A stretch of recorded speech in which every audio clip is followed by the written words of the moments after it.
చెరువు బొబ్బిలి చెరువు, గంధంకుంట, పోషమ్మ, చౌటకుంట, పులిచెరువు చెరువులు మొత్తం కూడా గ్రామస్తులు కొంతమంది కబ్జా చేయడం జరిగింది. అక్కడ సరౌండింగ్లో భూములు ఎవరైతే ఉన్నారో వాళ్ళందరూ కూడా కబ్జా చేయడంతో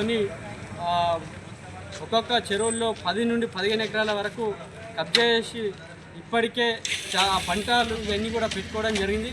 అక్కడ ఉన్నటువంటి గ్రామస్తులు కూడా అడగడం జరిగింది.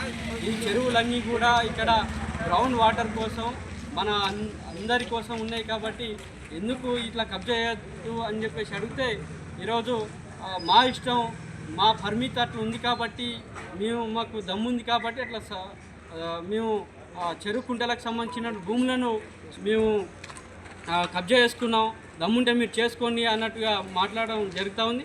అడిగిన వారిపైన ఇష్టానుసారంగా వాళ్ళు దాడికి పాల్పడడం జరుగుతూ ఉంది.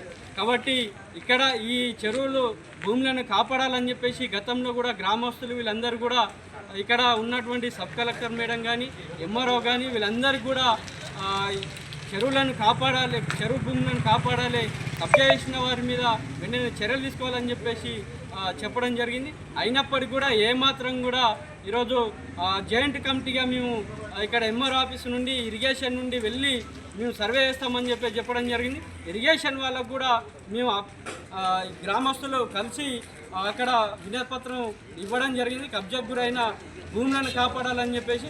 అయినా అక్కడ ఇరిగేషన్ వాళ్ళు వెళ్ళి చూసి మళ్ళీ రిటర్న్ వచ్చింది తప్ప కనీసం అక్కడ జాయింట్ కమిటీగా వెళ్ళి ఆ చెరువు కుంటలకు సంబంధించినటువంటి భూములు ఏవైతే ఉన్నాయో వాటిని సర్వే చేయకుండా రిటర్న్ తిరిగి రావడం అనేటువంటిది చాలా సిగ్గుమాలిన పని. కాబట్టి ఇప్పటికైనా ఇక్కడ ఇరిగేషన్ డిపార్ట్మెంట్ ఏం చేస్తుంది అనేటువంటిది కూడా మేము అడుగుతా ఉన్నాం. మొన్న కూడా జిల్లా డిపార్ట్మెంట్ ఇరిగేషన్ వాళ్ళు వచ్చినప్పుడు అడిగినాం, ప్రశ్నించినాం, పంపిస్తామని చెప్పారు.